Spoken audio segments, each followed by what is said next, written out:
Welcome back. We will start with lecture 2 now, lecture 2 within module 7. In module 7, we are looking at the second language acquisition from various perspectives. In the first lecture, we looked at the definitional aspects as to what is second language acquisition, what are the important domains and how they are typically studied. That brief overview we gave, and then we also looked at the historical aspect, how second language acquisition was initially looked at, what were the problems, and later on what are the changes that happened. Now, let us again have a very brief overview about the parallels and differences between first and second language acquisition as we see in the literature. Now, as the name suggests, they are two different things. First language and second language acquisition are different from a number of perspectives. They are different because they of course are first and second language acquisition, but then let us look at some of the differences and some of the parallels. Parallels are less, differences are more, but let us just start.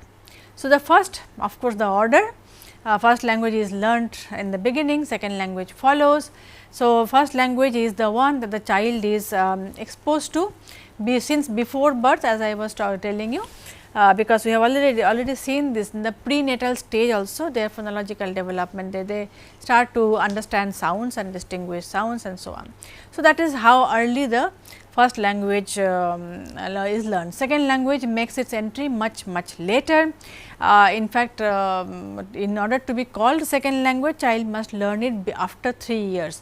So, even if you are learning it in childhood, you are still learning it. So, there is a good gap of more than 3 years between these. So, that is a crucial initial level advantage that the first language has. This is very simplistic and very obvious.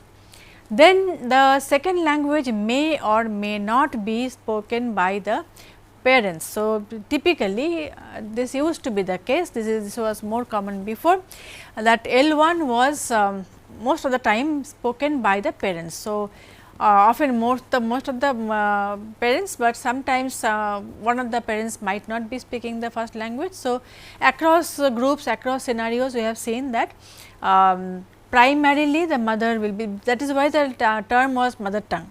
Of course, society changed and situation changed. It was called mother tongue because it was the language that the mother spoke. So, broadly the L1 is the language of the home, the parents or the primary caregivers and all. L2 may or may not. So, often L2 is spoken by the other people outside home or maybe a caregiver or somebody else, not the parents. So, effort to learn might be a hallmark of at least learning the second language in the tutor environment. So, because it is your L1 is spoken by your parents, your primary caregiver, you do not need to make any effort to learn it, it is there in the environment, but the L2 will be learnt with some amount of effort. Thirdly, everyone learns to speak L1. Of course, in case of atypical children, the situation is different, but for all neurotypical children, L1 is taken for granted that you will learn L1 and everybody masters. So, that is where the native speaker's competence comes into picture. So, if you are a native speaker of X, you will be master speaker of X. That is at least the general wisdom is that.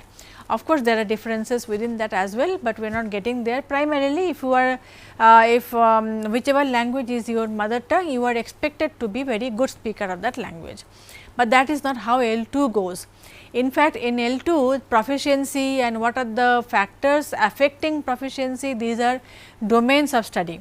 That itself tells you that learning a second language does not guarantee being very being able to speak the language very well. So, this is another very crucial point to discuss and point to research as well. So, which is why it is not a question of whether a child will learn the complex grammar of their L1, but it is always a question about whether the child will learn the complex grammar of L2, whether they master the L2 and how they master, what are the trajectory and so on and so forth. L2 proficiency is actually a matter of study. Again, acquiring L1 has no prior information stored in the brain. So, tabula rasa, you are beginning from 0, there is no pre-existing language in your system from where you might take help or which might even create problem for your learning language, nothing is there. So, you are just beginning. So, that is the case with L1, but in case of L2 there is already another language waiting there. You have your L1 is already there by the time your L2 comes in. So, there are these that is why L2 learning and L2 acquisition is often studied in terms of the impact of L1 on L2, the transfer theory and the contrastive analysis, all of that were based on this very idea that because there is a pre-existing language already there, it might have some kind of a give and take. So, that is another very crucial important aspect. So, conversely, cognitive abilities of L2 learners are more fine tuned than that of L1 learners owing to the age factor. So, when we are talking about the second language being learnt when there is already another language, there is another factor that is co-occurring, which is the cognitive development. By the time you learn your L2, your cognitive development has already reached a certain stage. Depending on age, it will be a different kind of stage, stage 1, stage 2, stage 3 or whatever. But L1, when you are learning, your cognitive development is also beginning. So, they co-develop, which is not the case with L2. That is another very important difference. Yet another area is that of pronunciation. So, these are the simplistic, more readily visible, readily understandable domains of difference across L1 and L2. So, the domain of pronunciation, it is more notable among the adult learners. Child learners of second language typically do not have much of a problem there, but adult learners of second language, you will, it is very easy to understand from their pronunciation that they are not native speakers of that language. So, which means that often the L2 learners are not able to achieve the same level of proficiency as a native speaker. You might be proficient. Now, proficiency, what is proficiency? Let us take a small detour here. Proficiency just does not mean that you are able to speak. Of course, it is primarily with respect to being able to speak flawlessly, grammatically, but it is also the what is called accent in normal language, in day to day language, is basically a matter of the pronunciation, is the phonology. Do you how do you master the phonology of the L2? Do you or do you not? Adult learners often do not. So, your L1 phonology will show through somewhere or the other. For example, if in some languages the O sound is more prominent, somewhere O sound is more prominent, some languages do not have the schwa at all. So, in languages that requires schwa, you might replace it. If you are a speaker with an O dominant language, you will replace the schwa with O, that kind of so the vowel will be replaced. So, these kind of things are what is typically called pronunciation. So, that is where that impact is also very easily visible as in audible. So, that is clear, that is in the on the surface. So, pronunciation is another domain. Similarly, many other such comparisons can be made. Now, in terms of structure and its acquisition too, there are several studies pointing out similarities and differences.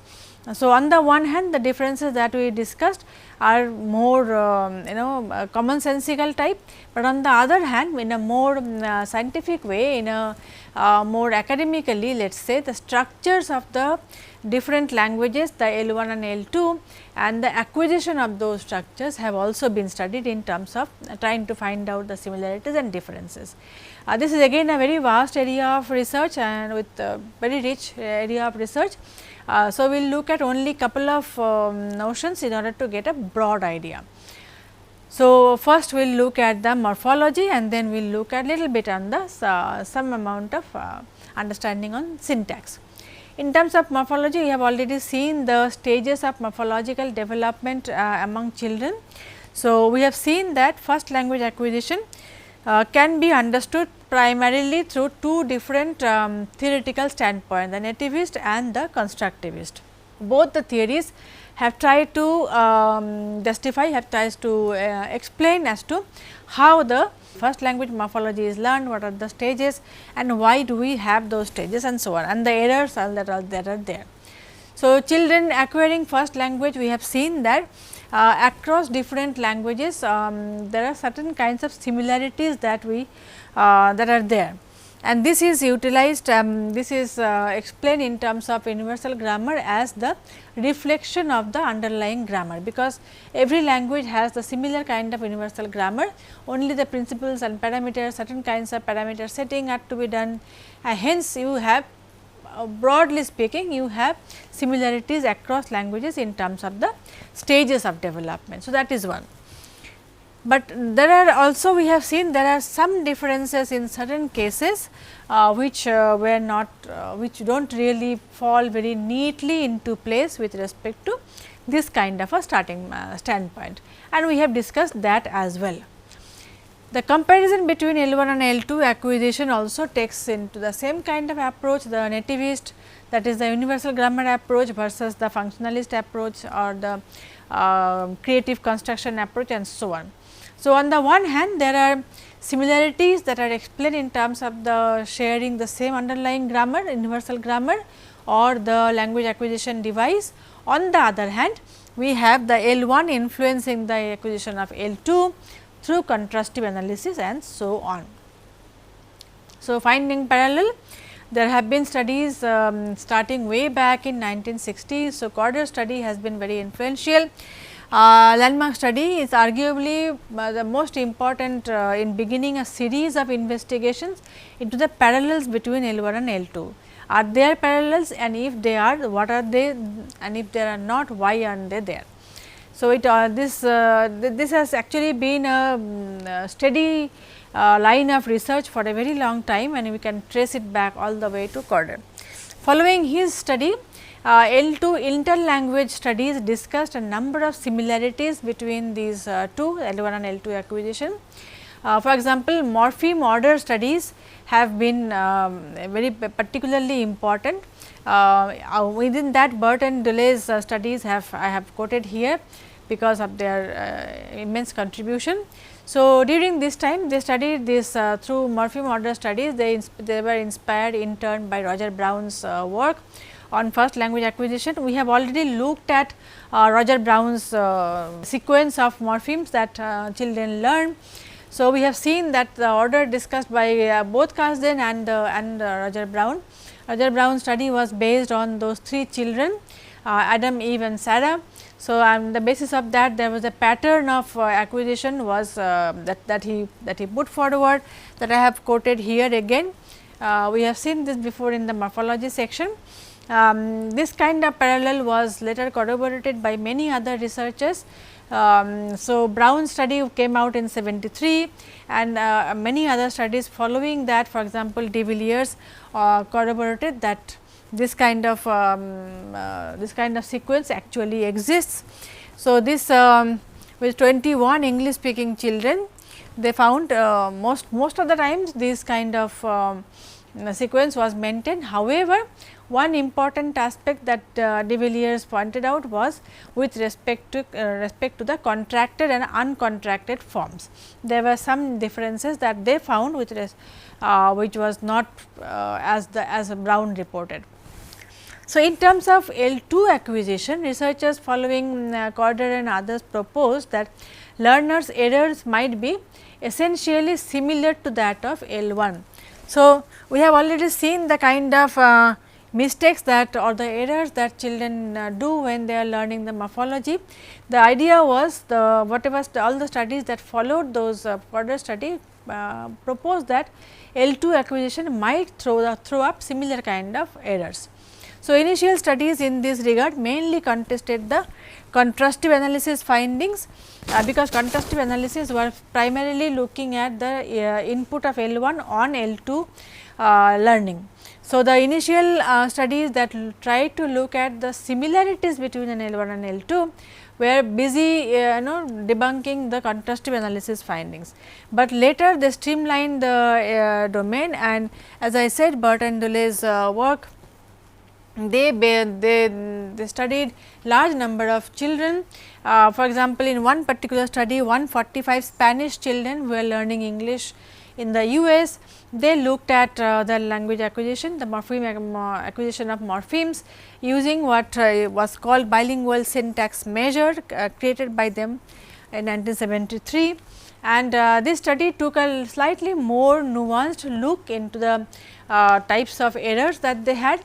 For example, they had 3 different kinds of errors: developmental, interference and unique.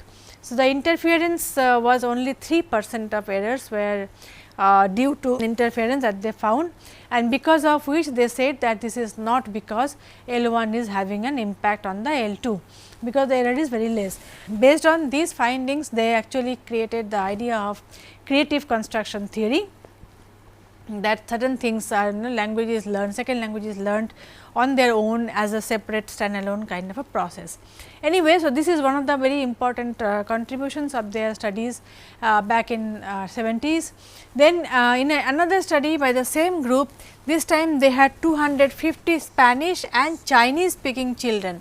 They wanted to check if the same kind of pattern is found across different language groups. So, Spanish and Chinese, they looked at 11 functors or morphemes, 9 of them same as Brown and 2 extra. Those extras are the pronoun case and the long plural. So, 11 different kinds of morphemes and their acquisition as L2 by Spanish speaking and Chinese speaking children, Spanish L1 and Chinese L1 children. And they also used a very sophisticated methodology for that time for scoring and tackling individual variation, because children will, each child is different from the other. So, taking care of all of these, they used a very good methodology, and they came out with the result that almost identical order exists for Spanish and Chinese children, both of whom were learning English. So, this is the order in which he gave, I mean this study gave. Now, this is the L2 child L2 morpheme order as per the findings of Burt and Dulles. So, starting with pronoun case, article, so on and so forth. So, all the 11 that they studied, this is the order. There were various counter arguments in spite of a very strong methodological position. The study was criticized heavily actually for the methodology itself. But then there were another set of researchers said that in spite of the problems, in spite of the shortcomings, there are certain things that probably we can take forward from here, and I quote, in some, despite admitted limitations in some areas, the morpheme studies provide strong evidence that this is they exhibit common accuracy acquisition orders. So, in terms of acquisition of the inflectional morphology, they do have some kind of a similarity across these studies and across these children that have been studied. Of course, some of the arguments were good enough, and then the group actually had a follow up study, and they also have responded to many of the criticisms. I will add those in the references, those papers. So, in a follow up study, this group further refined the order and proposed a natural order of L2 acquisition, and now they proposed it like this. There are boxes, there are groups of morphemes that are learnt first and then followed by another group, followed by another group. Not individual morphemes, they are not now talking about individual morphemes, but there is a natural order in which groups of morphemes are acquired. That is how they proposed in a later study carried out in 1977. So, these boxes are again chronologically ordered. So, this is learned first. So, by the time child is able to for example, master the irregular past form, then you can be sure that they have already figured out the morphemes in the first box, and then like that. So, one after another, but they did not really specify the order within each box. Okay, so, that is how they followed up. However, L2 orders are not the same as the L1 order. So, that is our primary lesson to take away from this, that though they found a similarity across different L1 speakers learning L2, in terms of how they acquire their morphology, how they acquire their different kinds of morphemes, that order is not exactly the same as the order found in L1 acquisition. That is the crucial difference here. So, while the similarity of pattern within L1 acquisition point towards some underlying mechanism, the same within L2 acquisition may also point towards similar kind of conclusion. However, between L1 and L2 there are distinctions. Now, this distinction, why do this distinction exist? There are different kinds of theories for that as well. So, for example, one reason could be, which is almost a commonsensical reason, is that there are substantially distinct mechanism for learning L1 and L2. Because L1 and L2 are different, learning mechanisms might also be different between these two languages. That could be one obvious kind of an explanation. Another explanation that has been put forward is that an identical language making capacity is accessible to both the L1 and L2 process, and that these differences are basically due to additional factors. That additional factor might be many things. It can be the L1, it can be the language environment, it can be many things. So, probably it is not about not having the same kind of structure. They both have both L1 and L2 acquisition have access to the same kind of underlying mechanism, but something else is happening. These are the two kinds of explanations that have been given. Moving on to syntax, one of the areas that have been studied extensively is called the syntax of negation. How the negative marking, where the neg part comes in the structure, that has been studied extensively. So, this is been studied both in L1 and L2, and hence it is easy to compare between the L1 acquisition and L2 acquisition with respect to this. Three universal stages of the development of negative constructions have been proposed. So, these are the three stages. This is given by Ward 1977. This is based on findings primarily from English and other European languages. Okay. So, that has to be kept in mind. These are the stages of learning syntax of negation in terms of the various kinds of European languages, English, French and other.